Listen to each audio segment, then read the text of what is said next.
오늘 같이 나누실 말씀은 구약성경 사사기 4장 1절부터 7절 말씀까지입니다. 구약성경 사사기 4장 1절부터 7절 말씀까지입니다. 우리 같이 한 목소리로 읽겠습니다. 시작. 에웃이 죽으니 이스라엘 자손이 또 여호와의 목전에 악을 행하니 여호와께서 하솔에서 통치하는 가나안 왕 야빈의 손에 그들을 빠졌으니 그의 군대 장관은 하로셋 학고임에 거주하는 시스라요.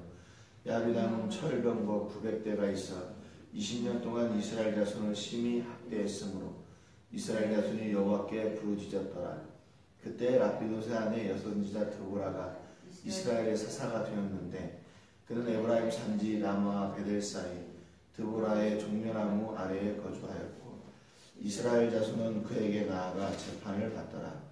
드보라가 사람을 보내어 아비노함의 아들 바락을 납달리 게데스에서 불러다가 그에게 이르되 이스라엘 하나님 여호와께서 이같이 명령하지 아니하였느냐. 너는 납달리 자손과 스불론 자손 10,000명을 거느리고 바볼산으로 가라. 내가 야빈의 군대 장관 시스라와 그의 병거들과 그의 무리를 기손강으로 이끌어 내게 이르게 하고 그를 내 손에 넘겨주리라 하셨느니라. 아멘. 이스라엘의 세 번째 사사로 부름을 받은 삼갈.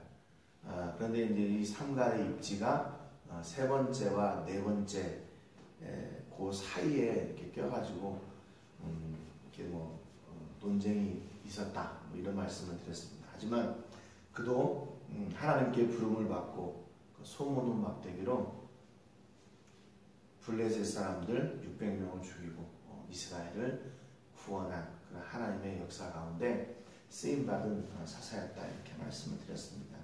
오늘 본문 1절에 보니까 에웃이 죽으니 이렇게 기록하고 있습니다. 우리는 이미 이 말씀에 대해서 이제 선 이해를 했기 때문에 이게 이제 어떤 의미인지 이렇게 그냥 넘어가겠습니다. 이스라엘이 또 여호와의 목전에 악을 행했다 이렇게 기록하고 있습니다. 여기서 목전이라는 말은요 하나님의 그 눈앞이라는 말이죠. 그러니까 결국 하나님께서 이 의미는 이제 두 가지를 가지고 있는데 하나는 뭐냐면 첫 번째로 하나님이 이스라엘을 계속 집중해 보고 계신다는 거예요. 이스라엘 백성들이 어디로 가는지, 이스라엘이 무엇을 하는지, 또 이스라엘이 무엇에 관심을 가지고 있는지, 이스라엘이 누구를 사랑하고 있는지 그거에 대해서 하나님이 관심을 가지시고 계속 집중하고 계신다는 거예요. 또 한 가지는 여호와의 목전에 악을 행했다. 그 말은 하나님께서 보실 때 이스라엘이 악을 행했다는 거예요. 그 기준이 뭐냐면 세상의 기준이 아니라 그 하나님의 시선, 그 하나님이 이 이스라엘이 악을 행하는지 선을 행하는지의 기준이라는 겁니다. 그러니까 이스라엘이 하나님의 이렇게 집중해서 보시는 그 가운데 하나님의 기준에서 벗어난 그 악을 행했어요. 그 앞에서도 얘기했던 것처럼 이방인과 결혼하고 또 이방의 신을 섬기고 하나님을 외면하고 그런 것들이겠죠. 그러니까 하나님께서 그들을 보실 때 또 악을 행했어요. 2절에 보니까 그래서 여호와께서 하솔에서 통치하는 가나안 야빈의 손에 그들을 받았으니 그의 군대 장관은 하로셋 학고임에 거주하는 시스라요 그랬습니다. 그래서 하나님께서 그들을 다시 징계하기 위해서 가나안 왕 야빈에게 그들을 파졌어요. 그 가나안 왕 야빈에게는 군대 장관이 있었는데 그의 이름은 시스라였습니다. 또 3절에 보니까 야빈왕은 철병거 900대가 있어 20년 동안 이스라엘 자손을 심히 학대했으므로 이 야빈 가나안 왕 야빈의 군대에는요 철병거가 900대나 있었대요. 900대. 철무기가 아니라 철병거가. 그러니까 이때 당시에도 지난번에도 말씀드렸지만 이때 당시가 철기 문명 시대의 초기 시대예요. 그러니까 이때는 유럽 쪽에 있는 히타이트족만 철기를 마음껏 사용할 수 있었고 이 가나안 쪽에는 이렇게 철기가 많이 들어와 있지 않을 때예요. 그런데 이 가나안 야빈이 이 시대에 철기를 가지고 있었으니까 굉장히 진보한 무기를 가지고 있는 거죠. 함부로 이 나라를 어떻게 누가 할 수가 없는 그런 상황입니다. 근데 철병거가 900대나 있었어요. 그러니까 얼마나 막강한 힘을 가지고 있었겠어요. 그래서 이스라엘이 그 앞에 아무런 힘도 못 쓰고 20년 동안 심히 학대를 받았습니다. 20년 동안. 성경을 보니까 심히 학대받았어요. 이게 학대하다는 말 자체가 란사스라는 말인데 이게 싸다, 뭘 이렇게 싸다, 괴롭게 하다, 억압하다, 누르다 그 말인데 심이란 말이 붙었으니까 얼마나 더 큰 고통을 이스라엘이 당하게 했겠습니까?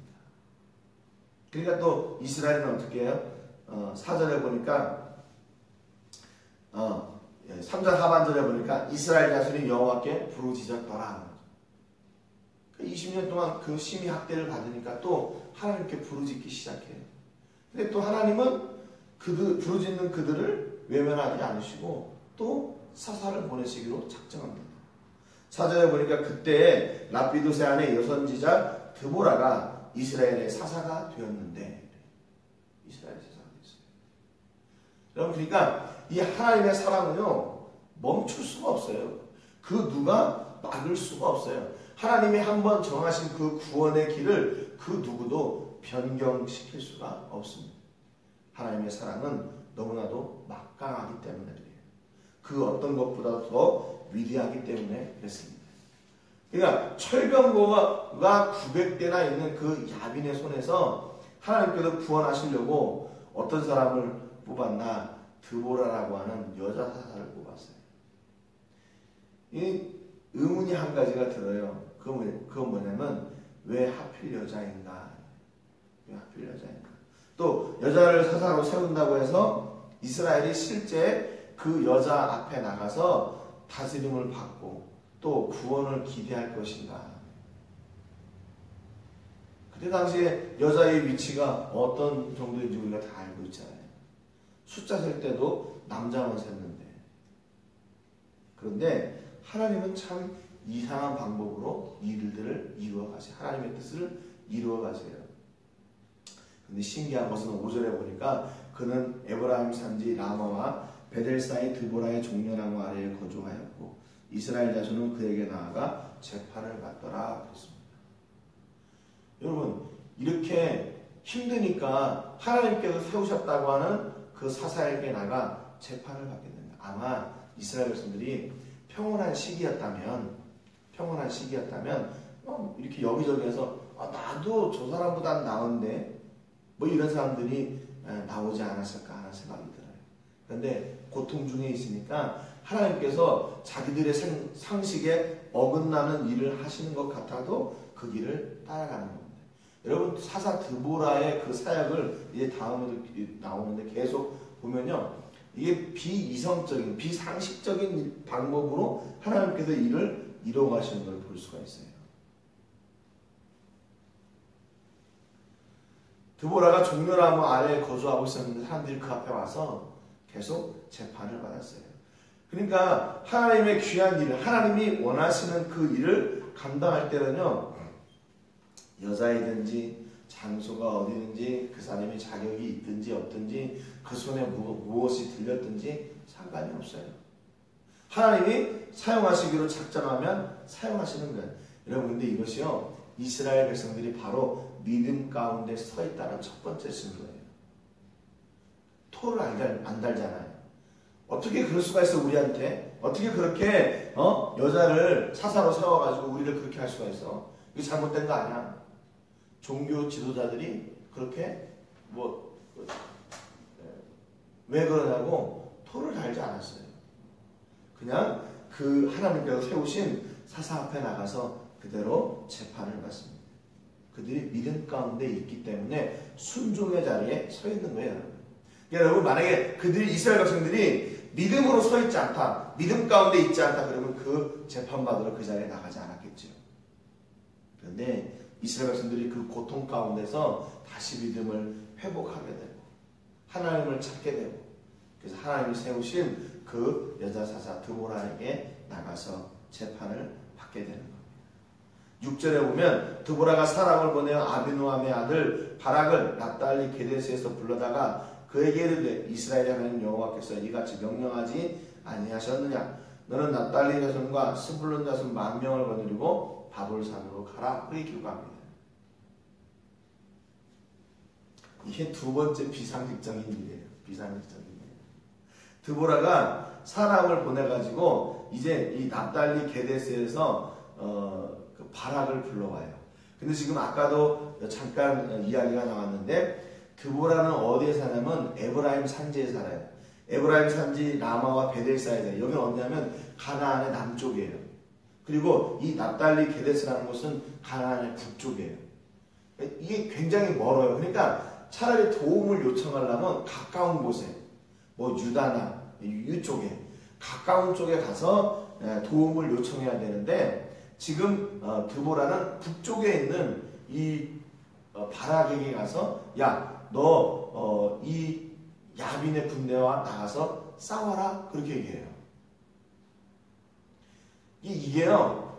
근데 이 바락이 그 말씀에 또 순종합니다. 7절에 보면 이렇게 얘기하죠. 내가 야빈의 군대 장관 이스라엘과 그의 병거들 무리를 기둥강으로 이끌어내게 이르게 하고 그를 내 손에 넘겨주리라. 이게 이제 하나님께서 주신 말씀을 드보라가 이제 바락에 한 얘기죠. 내일 나오지만 근데 이제 바락이 그러면 당신이 안 가면 나도 안 갑니다. 그래서 같이 이제 가게 되는데 이왕이면 이게 가까이 있는 사람들 그 주변의 사람들을 하면 좋은데 북쪽에 있는 사람들을 불러와요. 그리고 하나님께서 이렇게 가라고 하셨어. 네? 그러니까 가자. 그렇게 얘기하는 거죠. 이게요. 이스라엘이 지금 믿음 가운데 서 있다는 두 번째 증거예요. 그게 뭐냐면 믿음 가운데 있다면 어떤 관계가 되냐면 이웃과의 관계가 회복이 돼요. 이웃과의 관계가. 신기하죠? 내가 믿음이 없을 때는 오직 그 눈이 나만 바라보는데 믿음이 우리 안에 들어오게 되면 그 다음에 누구를 보게 되냐면 내 이웃을 보게 돼요. 그래서 그를 어떻게 하면 섬길 수 있을까? 그를 어떻게 하면 사랑할 수 있을까? 그를 어떻게 하면 그리스도의 사랑으로 인도할 수 있을까? 남을 위한 삶을 살 수 있게 됩니다. 빌립보서 2장 1절부터 4절에 보면 이렇게 기록해있어요. 3절부터 읽을게요. 아무 일에든지 다툼이나 허용으로 하지 말고 오직 겸손한 마음으로 각각 자기보다 남을 낮게 여기고 그래요. 각각 자기 일을 돌볼 뿐더러 또한 각각 다른 사람들의 일을 돌보아 나의 기쁨을 충만하게 하라. 이게 바울이 빌립보 교회에 당부하는 이야기예요. 그러니까 성숙한 그리스도인들은 뭐냐면요. 내가 먼저 믿음 위에 바르게 서요. 그리고 각각 다른 사람들의 일을 돌보는 거예요. 이게 바울이 그 빌립보 교회를 향한 기쁨이래요. 우리가 예수 믿는다고 하면서 우리만 이거는 그 예수를 믿는 게 아니에요. 잘못 믿고 있는 거예요. 여러분 혹시 여러분 가운데 나만 보이고 내가 먼저 잘 돼야 되고 다른 사람은 안중에 없다. 그러면 이게 지금 잘못 믿고 있는 거예요. 성경이 그렇게 얘기하고 있잖아요. 자기 일을 돌볼 뿐더러 또한 각각 다른 사람의 일들을 돌보아 나의 기쁨을 충만하라. 이게 성경의 증거입니다. 여러분 우리가 믿음 가운데 서 있다면 나뿐만 아니라 남을 낮게 여기게 돼 있어요. 그리고 내가 우리 가운데 마음이 넓은 마음, 너그러운 마음이 일어나서 이웃을 돌보게 돼 있는 거예요. 7절에 보니까 내가 야빈의 군대장관 시스라와 그의 병거들과 그의 무리를 기송강으로 이끌어내게 이르게 하고 그를 내 손에 넘겨주리라. 아까도 말씀드렸지만 드보라가 하나님으로부터 들은 말씀을 바락에게 지금 이야기하고 있는 거예요. 여러분 지금 드보라와 바락 가운데 어떤 사람이 더 큰 믿음이 필요할까요? 이 전쟁을 순종하는 데 있어서. 그것은 드보라보다는 바락의 입장이에요. 왜냐하면 드보라는 어떻게 됐든지 지금 여기에는 안 나와 있지만 하나님께서 이번 전쟁을 어떻게 이끌어 가실지 직접 말씀하셨어요. 그러니까 드보라 하나님으로부터 말씀을 들었어요. 그런데 바락은 뭐냐면 바락은 드보라가 사람을 보내가지고 야, 너 당신 드보라 선지자가 사사가 오라고 합니다. 그래서 북쪽에서 내려와가지고 지금 드보라를 만났더니 그 여자가 이번 전쟁에 너 나가야 된다. 그리고 하나님이 이 전쟁을 이기게 하실 것이다. 그 말을 하는 거예요. 그러니까 바락은 하나님으로부터 직접 듣지 않았어요. 그럼에도 불구하고 그 말씀을 믿고 전쟁에 나가야 되는 당사자가 되는 거죠. 그러니까 지금 드보라보다도 바락이 더 큰 믿음이 지금 필요한 지금 시점이에요. 이 시점이에요. 여기에서 바락이 믿음으로 그 전쟁을 나가지 않으면 안 되는 거예요. 왜냐하면 야빈의 군대는 900대나 되는 그 철병거가 있었잖아요. 그리고 그들이 20년 동안 계속 이스라엘을 학대하고 있었으니까 그 장벽, 그들의 어떤 그 전쟁 무기, 이거를 뛰어넘을 수 있는 믿음이 이 바락에게 있어야 된다는 거죠. 여러분, 세상의 눈으로 볼 때는 그러니까 도저히 이해가 안 되는 전쟁이에요, 이게요. 이해가 안 돼요. 또 도저히 상상할 수 없는 전쟁처럼 보여요. 그럼에도 불구하고 하나님은 이런 바보 같은 사람들과 이해할 수 없는 방법으로 하나님의 일을 이루어 가십니다. 저희 교회가 이제 약 한 달 동안 멕시코 지진을 위해서 지금 구호 물품들을 이렇게 모아가지고 또 통로가 되려고 합니다. 지금 뭐 그렇죠. 세상의 기준으로 볼 때는 우리 교회도 작아가지고 뭘 하겠나. 그런데 하나님은요, 그런 통로를 통해서 이루어 가세요. 하나님의 일을. 누구는 누군가를 해야 되잖아요. 그 어려운 나은 사람들에게 그리스도의 사랑으로, 하나님의 사랑으로 그들을 위로하고 그들이 빨리 그 슬픔 가운데서 일어날 수 있도록. 왜냐하면 아까도 말씀드렸지만 빌립보에서 기록한 것처럼 우리는 우리만을 보는 사람들이 아니라 남을 돌아보는 그런 큰 믿음을 가진 사람들이기 때문에 비이성적인 일, 또 비정상적인 것처럼 보이는 그런 상황, 또 그런 사람들을 통해서 하나님께서 일을 이루어 가세요. 그래야 돼요. 왜냐하면 그래야 하나님의 모든 영광을 받으시기 때문에 그래요. 오늘 사사 드보라도 여자가 아니고 전쟁에 능한 장수라든지 또 바락도 북쪽에 있는 사람이나 그 근처에 있는 사람들을 이렇게 불러다가 전쟁에 능한 그런 군대가 연합으로 이렇게 싸워 나간다면 어떻게 될까요? 나중에 거봐, 우리가 이렇게 전쟁에 능하고 이렇게 무기도 있고 그러니까 우리가 나와서 이길 수 있는 거지. 그런 말이 나오겠죠. 그런데 철병거 앞에 한 여자가, 그리고 북쪽에 살던 그런 영문도 모르게 불려 나온 그 사람이 지금 전쟁하라고 그 앞에 서 있게 되는 겁니다. 결국 우리 앞에 있는 그 문제, 또 그런 상황들, 여러분 어떻게 보면 정상적인 일보다 비정상적인 일들이 더 많은 우리의 삶의 환경이에요. 뉴스를 봐도 그렇고 정치를 봐도 그렇고 여러 가지 그런 상황들을 봐도 정상적인 일보다는 비정상적인 일들이 참 많이 있어요. 여러분 그 얘기는 무슨 얘기냐면요. 그러니까 비정상적인 일이 많다는 얘기는 결국 그것을 상대할 때는 세상의 기준으로 상대하면 안 된다는 거예요. 그럼 무엇을 해야 돼요? 믿음을 가지고 상대를 해야 그 일들을 이길 수 있다는 결론이 나오는 거죠. 그 상황이 비정상적인 일들이니까 그것을 세상의 눈으로는 도저히 이해할 수가 없어요. 그러니까 그것을 믿음의 눈으로 보고 그 가운데서 어떻게 이것을 이겨나가야 될 것인가, 이거를 넘을 것인가, 이것을 승리할 것인가, 그리고 어떻게 하면 이 가운데서 내 능력과 내 공로가 내 자랑이 되지 않도록 그리고 하나님의 영광만 드러날 수 있을까, 그렇게 고민하게 되고 그 길을 믿음으로 나갈 때 승리하게 되는 겁니다. 오늘 우리 모든 식구들 이렇게 드보라와 바락과 같은 믿음을 기준으로 가지고 하나님의 부르심 앞에 나가는 그런 멋진 믿음의 사람들, 하나님의 사람들이 되시기를 주님의 이름으로 축복합니다. 같이 기도하겠습니다. 하나님 아버지 감사드립니다. 오늘도 말씀을 통해서 하나님께서 또 하나님의 목전에 악을 행한 이스라엘을 구원하시기 위해서 가나안 왕 야빈을 들어 이스라엘을 20년 동안 심히 박해하셨습니다. 그러나 이스라엘이 또 부르짖을 때 하나님은 사사 드보라를 세우셔서 이스라엘을 구원하시려는 또 계획을 세우셨습니다. 드보라는 사람을 보내 바락을 오게 하고 그에게 하나님의 말씀을 전하고 철병거가 900대가 있는 그 가나안 왕 야빈과 전쟁할 것을 이야기합니다. 참 황당하고 어처구니 없는 일처럼 보입니다. 성경에 이 사람들을 기록하기를 전쟁에 능한 사람이라든지 용사라든지 그런 말이 없습니다. 그럼에도 불구하고 하나님은 그런 평범한 사람들을 통해서 놀라운 일을 이루시기를 원하셨습니다. 왜냐하면 그 일을 통해서 오직 하나님만 영광 받으시고 하나님만 드러나야 되기 때문임을 저희가 압니다. 하나님, 우리가 믿음이 있다면 순종의 자리에 또 이웃을 돌아보는 자리에 서 있다는 것을 오늘도 말씀을 통해 나누었습니다.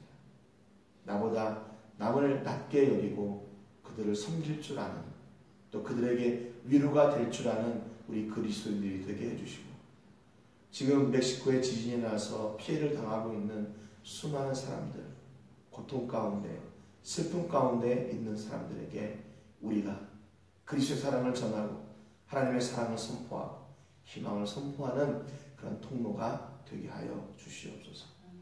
모든 영광을 하나님께 올려드리고 예수님의 이름으로 기도드립니다. 아멘.